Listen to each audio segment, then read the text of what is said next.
Bismillahirrahmanirrahim. Alhamdulillah alladzi arsala rasulahu rahmatan lil alamin. Wassalatu wassalamu ala asyrafil mursalin rasulina Muhammadin wa ala alihi wa ashabihi ajma'in, amma ba'd. Yang terhormat pimpinan PPKRI, yang terhormat para pejabat di lingkungan PPKRI, yang terhormat pengurus Masjid Baitul Hasim PPKRI, Bapak Ibu hadirin dan hadirat sekalian, keluarga besar Baitul Hasim yang dimuliakan dan dirahmati Allah Subhanahu wa taala. Mengawali kaji kita seperti biasa, marilah kita memanjatkan doa kepada Allah. Yang pertama, semoga Bapak Ibu yang hadir dalam majelis ilmu siang ini, keluarga di rumah, selalu dalam perlindungan Allah Subhanahu wa taala, diberi kesehatan, keimanan, ketakwaan, keberkahan, kemajuan, kebahagiaan lahir batin, keberhasilan dalam menjalankan tugas diberikan oleh Allah, jauh dari wabah, penyakit, malapetaka, teror, kejahatan dan lain-lain. Yang kedua, kita berdoa buat keluarga besar Baitul Hasim, keluarga besar BPK, keluarga Bapak Ibu yang hari ini sedang sakit. Kita doakan Allah angkat penyakitnya, Allah kembalikan kesehatannya sehingga dapat kembali aktif sebagaimana sedia kala. Mengantarkan doa itu, marilah kita baca lebih dahulu Ummul Quran Al-Fatihah.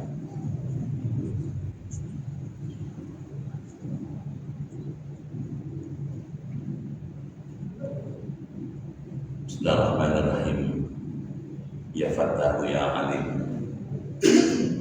iftah abwaaba qulubina min nuri ma'rifatik wa akhrij alaina min dhulumatil jahli wal wahmi ila nuril fahmi wal ilmi waftah alaina abwaaba ilmika kama fatahtaha ala anbiyaika wa ulamaika al-mutaqaddimin al-mutaakhirin wansur alaina rahmataka ya dzal jalali wal ikram.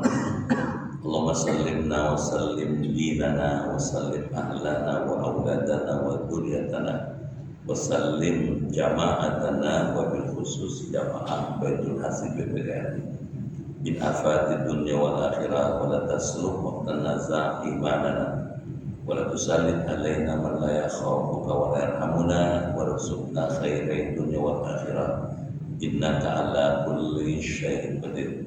Allahumma inna nas'aluka shifaa'an 'ajilan wa sihhatan tamman lana wa la siyama jama'ah Baitul Hasim. Isfina ya Syafi, isfihum ya Syafi, anta Syafi, la shifaa'a illa shifaa'uka ya Allah. Shifaa'an la yughadiru saqaman. Rabbana atina fid dunya hasanah wa fil akhirati hasanah wa qina adzabannar. Walhamdulillahi rabbil alamin. Bapak Ibu dimuliakan Allah, siang ini kita bersyukur karena rahmat Allah dapat kembali hadir bermuajah di Masjid Baitul Hasim yang kita hormati ini. Saya menyampaikan penghargaan yang tinggi disertai ucapan terima kasih atas keseriusan, ketulusan, kesungguhan Bapak Ibu hadir di majelis ilmu siang ini.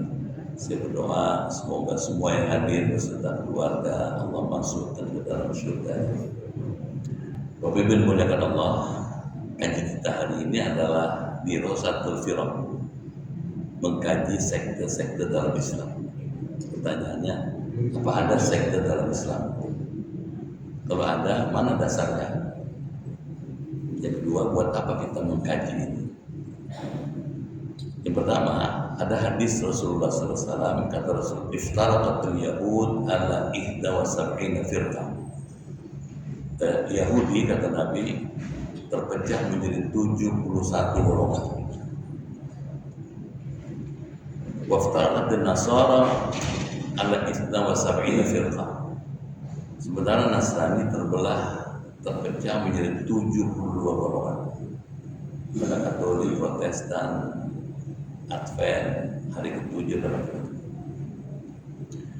wasataftariqu ummati, sementara umatku, kata Rasulullah, akan terpecah-pecah menjadi 73 firqah, 73 kelompok, 73 firqah atau 73 sekte. Nabi melanjutkan hadisnya, kulluhum finnar semuanya akan masuk ke dalam api illa wahidah, kecuali satu. Ketika Nabi bilang kecuali satu, ditanya sama sahabat, wa ma hiya ya Rasulullah, apa yang satu itu ya Rasul? Kata Nabi, ma ana alaihi washabi, apa yang aku lakukan ditiru mereka. Dalam bahasa lain, mereka yang menurut dia sunnah Nabi disebut ahlu sunnah, washabi, dan mengikuti sunnah sahabatku, itu disebut jamaah sahabat. Nah kalau digabung, yang bakal selamat dan aman sampai akhir hayat ahlu sunnah wal jamaah. Itu sebabnya yang pertama kita bahas dalam Dirasatul Firaq ini adalah sekte ahlu sunnah wal jamaah. Kalau kita dari populasinya, umat Islam di dunia sekarang lebih kurang 2 miliar. 85% itu ahlu sunnah wal jamaah. Jadi 1,7 miliar lebih kurang itu adalah ahlu sunnah wal jamaah, atau disebut oleh orang barat Sunni. Indonesia, Malaysia, Singapura, Thailand, Brunei itu ahlu sunnah wal jamaah. Ya, Saudi, Yordan, Palestina, Tunisia, Libya, Mesir, Irak, Yaman, Oman, Bahrain, itu ahlu sunnah wal jamaah. Jadi banyak. Jadi kalau kita mengkaji ahlu sunnah wal jamaah, mengkaji mayoritas umat Islam dunia. Baik. Ada hadis lain juga sahih. Kata Nabi, "Ma yashminkum ba'di." Siapa yang hidup setelah aku wafat, fasayara ikhtilafan katsiran, pasti akan menemukan banyak perbedaan pendapat. Ikhtilafan katsiran, banyak perbedaan pendapat, banyak ikhtilaf, banyak kontroversi. Kalau terjadi seperti itu, Nabi pesan, "Fa'alaikum bisunnati." Hendaklah kamu memegang teguh sunnahku. Orang yang memegang teguh sunnah itu ahlu sunnah. Tapi belum selesai kan itu. Wa sunnatil khulafa'ir rasyidin, dan sunnah khalifahku yang 4, Abu Bakar, Umar, Utsman, Ali. Rasyidin itu artinya yang cerdas, yang teliti, yang cermat. Nabi kemudian Abu alim bin Nawajij, pegang teguh dengan geragamu, artinya jangan lepas. Berdasarkan hadis ini, berpegang teguh pada akidah ahlu sunnah wal jamaah ada dasarnya, bukan mengada-ada, tapi mengikuti sunnah Rasulullah, pesan Rasulullah, wasiat Rasulullah sebelum beliau wafat. Jadi kalau gitu, kita sedang mengkaji itu, dan kita akan meyakini bahwa yang aman, selamat, sentosa itulah ahlu sunnah wal jamaah. Baik, kita lihat seperti apa ahlu sunnah wal jamaah. Tentu sumbernya Quran ya. Semua yang kita kaji tentu berdasarkan Quran. Akidah ini disebut akidah ahlu sunnah karena para pengikutnya selalu berpegang teguh pada sunnah Rasulullah. Tadi hadisnya, fa'alaikum bisunnati. Disebut juga akidah ahlul jamaah. Kenapa? Karena akidah merupakan akidah penganut Islam yang berkumpul, yang berjamaah dalam kebenaran. Tidak mungkin berkumpul untuk kejahatan dan tidak terpecah-pecah dalam agama. Apa dasarnya lain? Kata Nabi, alaikum bisawadil Allah. Adalah kamu mengikuti kelompok yang paling banyak. Yang paling banyak sunnah 80%. Karena ada hadis di sini, kita yakin akidah yang kita selama ini ikuti adalah akidah yang at-ta'ifah an-najiyah, yang selamat. Baik, kita lihat lagi. Kita lihat bagaimana pendapat ilmuwan. Syekh Ibnu Taimiyah itu dalam kitabnya Majmu' Fatawa juz 3 halaman 129 kata Syekh Ibnu Taimiyah, inilah akidah golongan yang selamat, lagi tergolong hingga hari kiamat, yang tertolong. Itulah Ahlussunnah wal Jamaah. Siapa? Yaitu yang beriman kepada Allah, kata Ibnu Taimiyah. Beriman pada para malaikatnya, beriman pada kitab-kitab sucinya, beriman pada rasul-rasulnya, beriman pada hari kiamat, beriman pada takdir baik maupun buruk. Ini kan sejak kecil kita. Amantu billah wa malaikati wa kutubi wa rusul wal yaumil akhir wa bil qadari khairi wa syarri min Allah. Jadi sejak kecil orang Indonesia pada umumnya, Indonesia, Malaysia, Singapura, Thailand, Brunei, sudah berpegang pada Ahlussunnah wal Jamaah. Dan kata Ibnu Taimiyah, inilah golongan yang selamat dan tertolong. Tolong. Bapak bisa kejar bukunya Majmu' Fatawa. Saya kebetulan punya bukunya. Baik, kita lanjutkan. Bagaimana Ahlussunnah wal Jamaah menyikapi sifat-sifat Allah? Sejak kecil kita, pada umumnya orang Indonesia sudah diajarin Allah punya sifat yang wajib 20, yang mustahil 20, yang jaiz 1.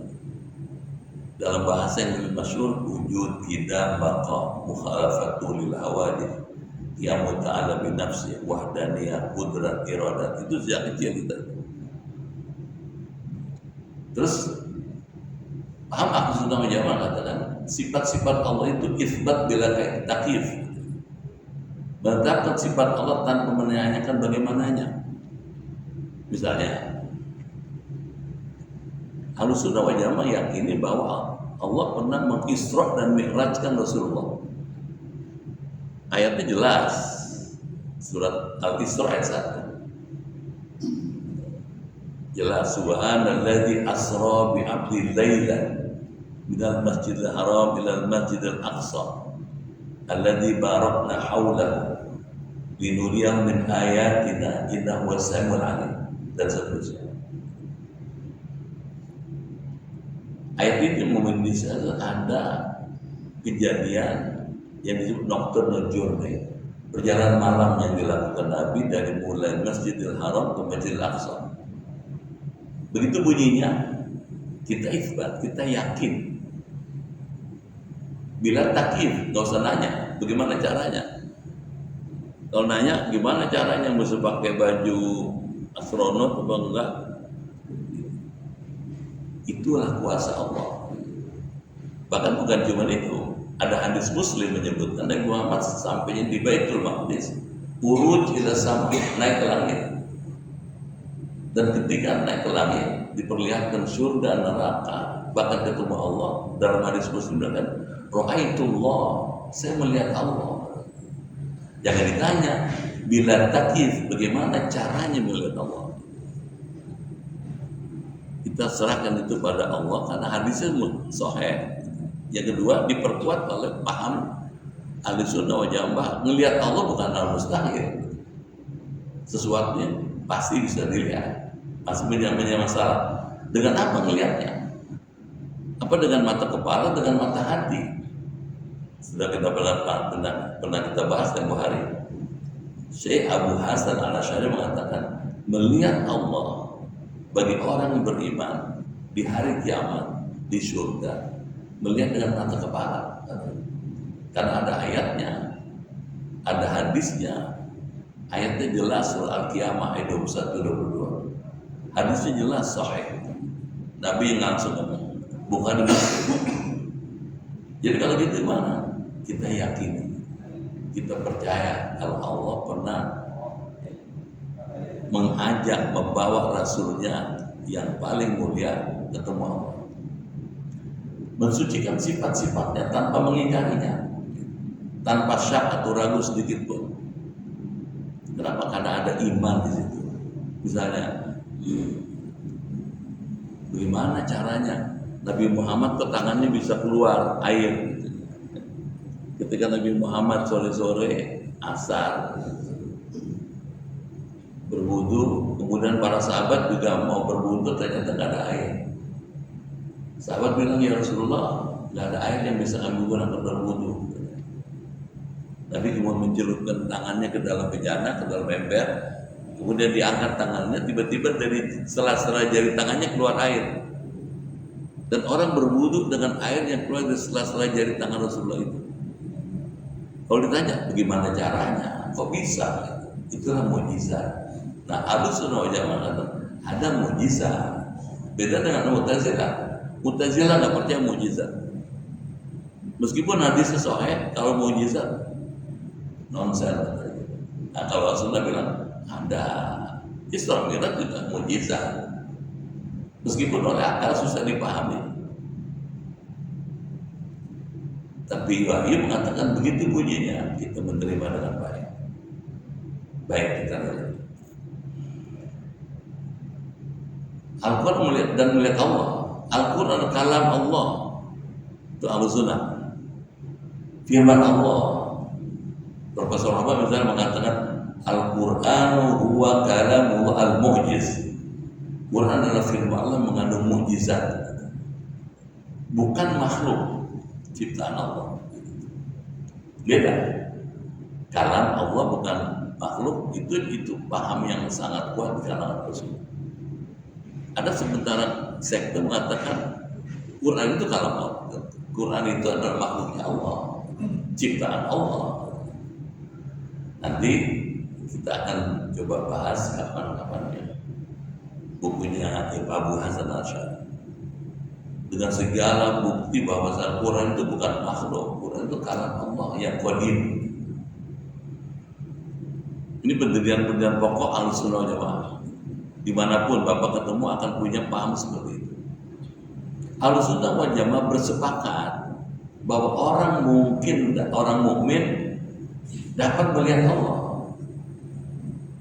bisa melihat Allah.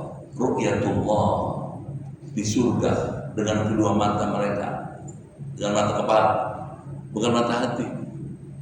Kalau mata hati di sini bisa, Imam Ghazali bisa melihat Allah dengan mata hatinya. Mimpi ketemu Allah, Ra'aitullah.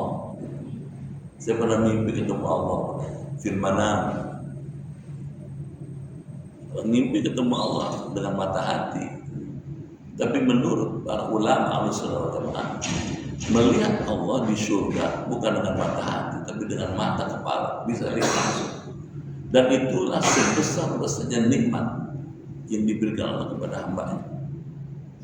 Zat yang selama ini kita sembah, kita sanjung, kita puji, kita sujud, kita ruku, kita berdoa, kita minta, tiba-tiba ketemu, oh senang banget. Itu sebabnya Ahlussunnah mengatakan kita sholat, kita ibadah, kita puasa, kita zakat, kita haji, kita umroh, kita bekerja bukan karena kepengen masuk surga. Kenapa? Kalau orang beribadah karena pengen masuk surga, nggak cerdas. Di mana nggak cerdasnya? Surga makhluk, kita makhluk, pangkatnya sama. Karena kita pangkatnya sama dengan makhluk, dengan surga, buat apa? Kita bukan karena surga. Lalu gimana dong? Kita sholat, kita ibadah, kita bekerja bukan untuk surga, tapi Allah, karena Allah. Itu sebabnya kata Imam Syafi'i, 2/3 urusan agama soal niat. Kalau niatnya karena Allah, selamat ya. Baik. Mana buktinya ada ru'yatullah? Nah, jelas. Surat Al-Qiyamah. Kemudian surah Al-Kahfi. Setiap Jumat kita baca. Faman kana yarju liqa rabbi falyamal amalan shalih wa la yusyrik bi ibadati rabbih ahada. Siapa yang berharap berjumpa dengan Tuhannya, perbanyak amal saleh dan jangan sekali-kali syirik kepada Allah. Jelas sekali. Allah nggak mungkin ngomong begitu kalau emang orang nggak bisa melihat Allah. Baik, kita lihat. Ahlussunnah wal Jamaah meyakini bahwa Allah tidak bisa dilihat oleh siapapun di alam dunia kecuali orang yang memang sengaja dipilih Allah untuk bisa melihatnya. Siapa itu? Ada hadis qudsi. Allah menghijab dirinya dengan 70.000 lapis nur. Nggak disebut satu lapis nur itu berapa juta kilometer tebalnya.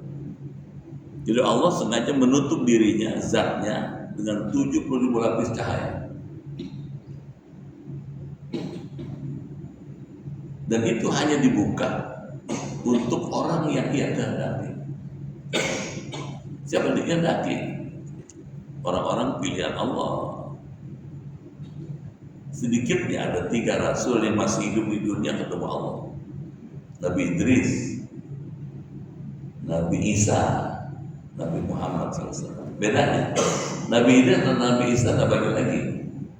Nabi Muhammad ketemu Allah masih hidup, nabinya Nabi Muhammad balik lagi cerita. Itu fakta. Kalau Allah bisa dilihat. Bapak dan Ibu sekalian, lalu pertanyaannya, kita orang Baitul Hasil mungkin ya bisa melihat jawabnya? Mungkin, bahkan pasti. Kalau Bapak dan Ibu mau saja mengamalkan Al-Kahfi 110, memperbanyak amal soleh dan tidak syirik. Bekerja di BPK itu juga amal soleh. Katanya orang yang meyakini bahwa pekerjaan adalah bagian dari ibadah, dia akan all out dalam bekerja. Jadi melalui kerja-kerja praktis, kerja-kerja cerdas di BPK, didasari oleh iman yang kuat, keyakinan yang teguh bahwa Allah bisa lihat, insya Allah kita bisa lihat. Apalagi poin-poin akidah dalam Ahlussunnah Jamaah, mengimani semua hadis, semua berita hadis tentang keadaan setelah mati, al-haya ba'dal maut yang disebutkan Rasulullah. Misalnya, Nabi mengatakan ada hidup setelah mati, kita percaya. Ada yaumul ba'ats, hari dibangkitkan, kita percaya. Ada hari dikumpulkan, yaumul mahsyar, kita percaya. Ada yaumul hisab wal mizan, dihitung dan ditimbang, kita percaya. Meskipun oleh kalangan Mu'tazilah dibantah. Meskipun oleh kalangan musyrik seperti orang tidak percaya sama Allah, Abu Jahal, Abu Lahab, nggak mungkinlah orang sudah mati hidup lagi. Orang sudah menjadi debu, sudah berkarang tanah, sudah menjadi tulang belulang, nggak mungkin hidup lagi. Ahlussunnah bilang, kenapa nggak mungkin? Buat Allah tidak ada kata tidak mungkin. Semua bisa terjadi. Kenapa? Karena Dia Maha Kuasa. Dia kudrat, Dia berkuasa. Berkuasa gimana? Kita dulu nggak ada, sekarang ada. Satu saat kita bakal tidak ada, dan bakal ada lagi.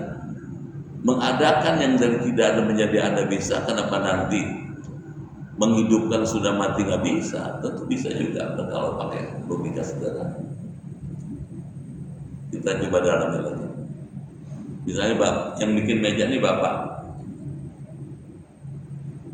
bisa kan dipretelin di meja, dicopot-copotin, diberantakin. Udah diberantakin, bisa kan dibalikin? Bisa lah.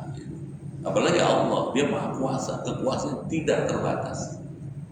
Karenanya Ahlussunnah wal Jamaah yakin ada hidup setelah mati, ada hisab, mizan, sirat, ada kautsar, ada surga, ada neraka. Kenapa? Karena buktinya ada. Nabi Muhammad sudah melihat langsung surga, Nabi Muhammad sudah melihat langsung neraka. Ayatnya jelas banyak. Jadi kalau gitu gimana? Begitulah keyakinan akidah Ahlussunnah wal Jamaah. Mengimani qadar Allah dengan segala tingkatannya. Ada khair, ada syar. Ahlussunnah berpendapat bahwa iman adalah ucapan dan perbuatan, qaulan wa fi'lan. Kenapa? Karena ada kelompok mengatakan kalau orang yang mengucapkan saya percaya sama Allah, sudah beriman dianggap. Kalau sudah belum, kalau bilang ngaku saya percaya sama Allah tapi nggak sholat, imannya nggak sempurna. Qaulun wa fi'lun. Mana ayatnya? Alladzina yu'minuna bil ghaib wa yuqimuna shalah wa mimma razaqnahum yunfiqun. Dimulai dengan yu'minuna bil ghaib. Setelah itu yuqimuna shalah. Jadi nggak cukup dengan yu'minuna bil ghaib saja.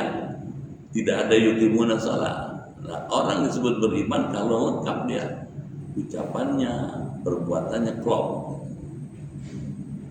Bapak dan Ibu sekalian, kita lanjut lagi. Al-Sunnah meyakini bahwa iman mempunyai pokok, ada asalnya, dan punya furuh, punya cabang.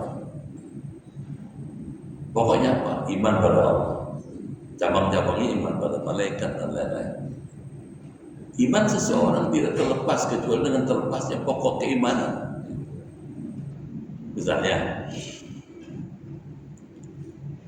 kalau yang pokok itu lepas, iman kepada Allah lepas, maka dia sudah dikatakan tidak beriman. Kalau bagian-bagian cabangnya lepas, pokoknya masih ada, dia masih beriman. Misalnya, di kalangan ulama Ahlussunnah wal Jamaah mengatakan orang berbuat dosa besar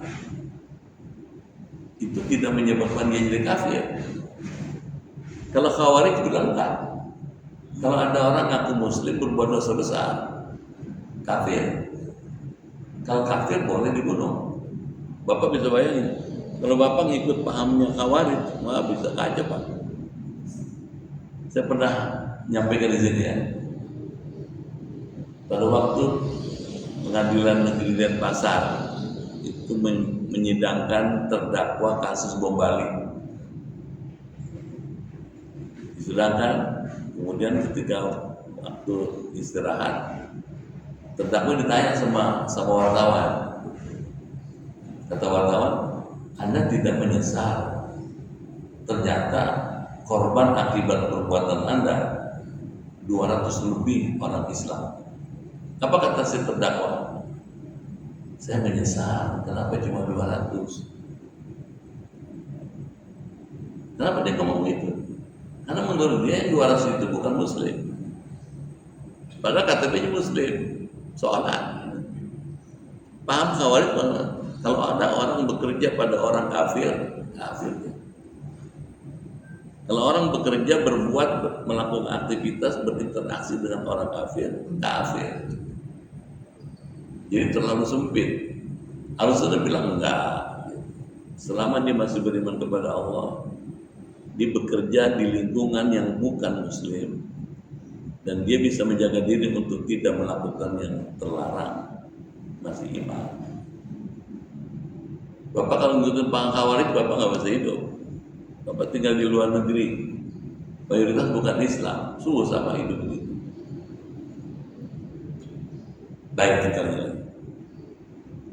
Kalau sudah bersepakat terhadap kemungkinan berkumpulnya antara siksa dan pahala pada diri seseorang. Bisa aja satu orang dalam dirinya ada dosa, ada pahala. Bisa aja. Namun mereka tidak mewajibkan siksa atau pahala pada orang tertentu dengan dalil khusus. Mungkin saja kita selama hidup sampai umur segini pernah berbuat dosa, pernah berbuat salah, tapi juga banyak berbuat baik, berbuat sholat, amal soleh, sholat, puasa, ibadah, berbuat bekerja dan lain-lain. Bisa saja dalam satu di orang ada dosanya, ada pahalanya. Nanti Allah akan menentukan. Kalau ternyata amal soleh yang lebih banyak, dia berhak masuk surga. Karena punya iman. فَمَنْ يَعْمَلْ مِثْقَالَ ذَرَّةٍ خَيْرًا يَرَهُ وَمَنْ يَعْمَلْ مِثْقَالَ ذَرَّةٍ شَرًّا يَرَهُ. Jelas sekali. Baik, Bapak dan Ibu rahmati Allah. Ahlussunnah mencintai dan mendukung sahabat Rasulullah. Ahlul Bait, seluruh sahabat Nabi udul, orang baik-baik, orang percaya. Beda dengan kelompok lain. Mereka memilah-milah para sahabat sesuai dengan penilaiannya masing-masing. Kalau Rasulullah, seluruh sahabat Nabi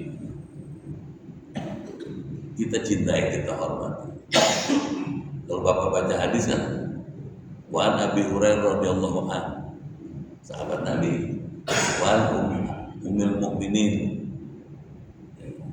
Aisyah radhiyallahu anha, keluarga Nabi. Istri-istri beliau tanpa meyakini ada kemaksuman terhadap siapapun kecuali Rasulullah. Yang maksud juga Rasul Nabi Muhammad. Istri Nabi dan Rasul tidak terpelihara. Artinya istrinya Nabi meskipun berada di lingkungan keluarga Nabi, dia tidak punya status maksum atau innocent. Kalau dia berbuat salah ya harus bertobat, kita ampun kepada Allah. Gimana nih sekalian? Kita tanya-tanya. Terus gimana kita? Kita memang tidak maksum, tapi karena itu kita diminta oleh Rasulullah. Kalau bisa satu hari istighfar 100 kali. Kenapa? Karena niru Nabi. Nabi dalam hadis kata, wallahi, demi Allah, inilah astaghfirullah ta'ala wa atubu ilaihi fil yaumi at-tabarak. Demi Allah, sesungguhnya saya mohon ampun kepada Allah dan bertaubat kepadanya dalam sehari semalam 100 kali. Karena ada hadis itu, kalau Nabi aja yang maksum minta ampun 100 kali, apalagi kita. Nah, supaya kita bisa menjaga kelestarian pahala kita dan dosa kita bisa dihapuskan. Tausiahnya, niru Nabi bagus, istighfar 100 kali. Baik, kita lanjut lagi. Bagaimana Al-Sunnah memahami waliullah? Al-Sunnah wajah mempercayai adanya wali min awliyaillah. Banyak, Indonesia banyak wali, di luar negeri banyak wali. Mereka itu punya karomah, punya kemuliaan yang tidak dimiliki oleh orang biasa. Cirinya wali itu khariqul adat, kejadian-kejadian yang tidak biasa sesuai dengan adat diberikan pada mereka yang disebut wali. Ya misalnya banyak ya, kita Indonesia kita mengenal Wali Songo misalnya, itu yang terkenal. Yang tidak terkenal banyak, tidak disebutkan dalam pembicaraan sehari-hari. Misalnya ada khariqul adahnya misalnya. Bapak masih ingat ada di Jawa Timur dan Sunan Bonang. Kalau Bapak ke Tuban, Bapak akan ketemu ada makam Sunan Bonang. Beliau tinggal di pesisir utara Jawa Timur.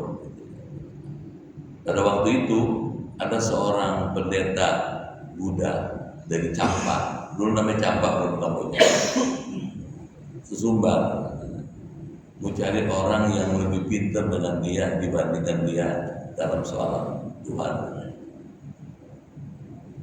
Berangkatlah dia, membawa semua buku yang dimilikinya, dibawa di perahunya. Sayang, ketika perahunya sampai di Laut Jawa, perahunya terbalik. Dia tenggelam dan terdampar di Tuban. Semua bukunya habis. Ketika dia terdampar dalam keadaan pingsan, tiba-tiba datang seorang laki-laki berpakaian serba putih, membawa tongkat, dihampiri si orang itu yang terdampar itu. Disentuh dengan tongkatnya, dengan kuasa Allah, orang yang terdampar itu tergeletak itu bangun. Terjadi dialog. Ada apa kemari? Oh, saya mau cari orang namanya Bonang. Saya mau berdebat sama dia. Kalau dia kalah, dia mesti ikut saya, ikut agama saya. Kalau saya kalah, saya ikut agama dia. Cuma sayang kata dia, buku-buku saya yang saya bawa dari Kamboja habis semua, nggak satu pun yang tersisa. Jadi nggak ada rujukan yang bisa dijadikan untuk pendapat. Oh itu katanya, kata si orang yang datang ini. Dia dengan baca Bismillahirrahmanirrahim, ditancapkan tongkatnya ke tanah. Setelah tongkat ditancapkan ke tanah, diangkat dengan kuasa Allah dari tempat di mana menancapkan tongkatnya itu keluar air tawar. Ketika air tawar keluar, bukunya satu-satu keluar ya, satu diambilin, dikumpulin sama si pendeta itu, kumpulin satu-satu gitu. Sampai banyak kamu semuanya. Akhirnya gimana? Karena sudah terpenuhi semua hajatnya, orang itu pun udah pergi. Dia ngejar. Si orang pendeta itu nanya, siapa Anda? Saya bawa nama. Orang itu nggak banyak cakap, nggak banyak ngomong, langsung menyatakan diri masuk Islam. Kenapa? Kagum dengan keunggulannya Sunan Bonang. Kenapa kagum? Khariqul Adab. Di mana Khariqul Adanya? Ditancapkan tongkat, keluar air, airnya air tawar. Padahal tidak jauh dari situ air laut. Dan bisa keluar semua yang diminta. Kalau Bapak baca kitab Riyadhus Shalihin, pada bab mujahadah ada hadis tentang wali bin auliyaillah. Wali itu kalau baca doa langsung dikabulkan. Kalau gitu gimana? Ahlussunnah wal Jamaah mengakui ada wali, punya karamah, yang punya kejadian yang luar biasa diberikan Allah kepada mereka. Jadi Ahlussunnah memposisikan wali sebagai orang yang patut dan sangat dihormati. Derajatnya di mana? Hadis ini debatable. Anda mengatakan wali itu di bawah Rasul, di bawah Nabi. Tapi ada mengatakan wali itu bisa lebih mulia dibandingkan Nabi, tapi tidak lebih mulia dibandingkan Rasul. Lepas dari perdebatan itu, yang pasti Ahlussunnah mengakui ada sekelompok orang yang jumlahnya cukup banyak yang berstatus sebagai wali min auliyaillah. Jadi persoalan, mungkinkah orang Baitul Hasi bisa jadi wali? Secara teori bisa. Kalau ngikutin hadis Bukhari Muslim yang ada dalam kitab Riyadhus Shalihin, bisa. Dan bukan sesuatu yang mustahil. Allah bisa saja memberikan kepada orang kedudukan sebagai wali min auliyaillah. Bapak yang dengan sekalian, bedanya dengan Rasul, kalau Rasul selesai dengan diutusnya Nabi Muhammad selesai. Tapi wali masih mungkin terbuka sampai kiamat. Masih ada peluang-peluang orang menjadi wali min auliyaillah. Baik, kita lanjut lagi. Bagaimana Ahlussunnah menyikapi orang murtad? Ahlussunnah wal Jamaah bersepakat untuk memerangi siapapun yang murtad keluar dari syariat ajaran Islam. Bapak lihat, Ahlussunnah punya pendirian jelas. Kalau murtad, jadi perangi. Meskipun yang bersangkutan pernah mengucapkan 2 kalimat syahadat, tapi begitu murtad menyatakan pindah dari Islam, diperangi. Bapak-bapak sekalian,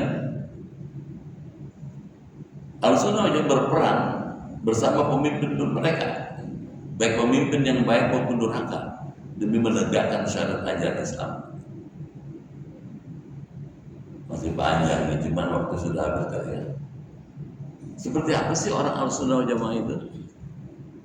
Mereka selalu menaruh perhatian terhadap Quran, senang menghafal Quran, suka membaca Quran, menelaah tafsir Quran. Itu ciri-cirinya. Begitu juga terhadap hadis Nabi. Mereka senang dan suka mempelajari, mengetahui sahih, hadis sahih dan segala macam isinya. Mempelajari hadis sahih, hasan, dhaif dan seterusnya. Karena keduanya masdar talaqi, sumber untuk kita bisa mendapatkan kebenaran. Jadi orang Ahlussunnah orang peduli Quran, peduli hadis, bukan inkarul hadis atau bukan inkarul sunnah. Justru Ahlussunnah yang menegakkan pentingnya menguasai Quran dan hadis Rasulullah SAW. Mungkin yang terakhir tadi, Ahlussunnah mengatakan masuk ke dalam agama Islam secara kafah seluruhnya, tidak sebagian-sebagian, tidak parsial. Maksudnya kalau akidahnya Islam, syariatnya juga sesuai dengan akidahnya, akhlaknya juga sesuai dengan itu. Jadi bisa klop. Ya ayyuhalladzina amanu khudhu fis-silmi kafah. Kafah di sini sempurna, akidahnya, syariatnya, akhlaknya, cara-cara Islam. Begitu Rasulullah ittiba' sunnah, meninggalkan bid'ah serta selalu berjamaah. Itu ciri-ciri Ahlussunnah. meninggalkan firqah dan perselisihan ikhtilaf dalam beragama. Nah, kalau dilihat dari ciri-ciri begini, orang Baitul Hasib punya ciri yang melekat sebagai orang Ahlussunnah wal Jamaah. Katanya punya hak untuk selamat dan bisa masuk surga. Itu aja kan, mudah-mudahan ada manfaatnya. Kita ketemu lagi kapan-kapannya. Al-Fatihah.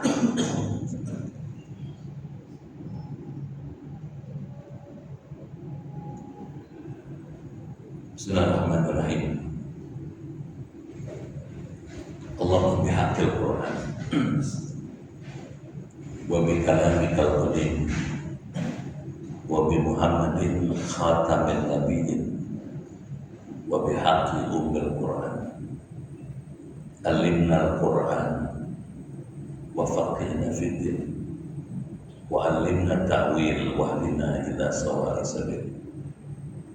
Allahumma inna nas'aluka imanan kamilan wa yaqinan sadiqan wa rizqan wasi'an wa qalban khashi'an wa lisanan dhakiran wa badanan sabiran wal afwa indal hisab wa najata minan nar. Allahumma khtim lana bi husnil khatimah wa la takhtim alaina bi su'il khatimah. Rabbana atina fid dunya hasanah wa fil akhirati hasanah wa qina adzabannar. Walhamdulillahi rabbil alamin. Sekian, lebih kurang mohon maaf. Terima kasih. Sampai jumpa lagi. Selamat bekerja, selamat berprestasi. Allah memberkahi. Assalamualaikum warahmatullahi wabarakatuh.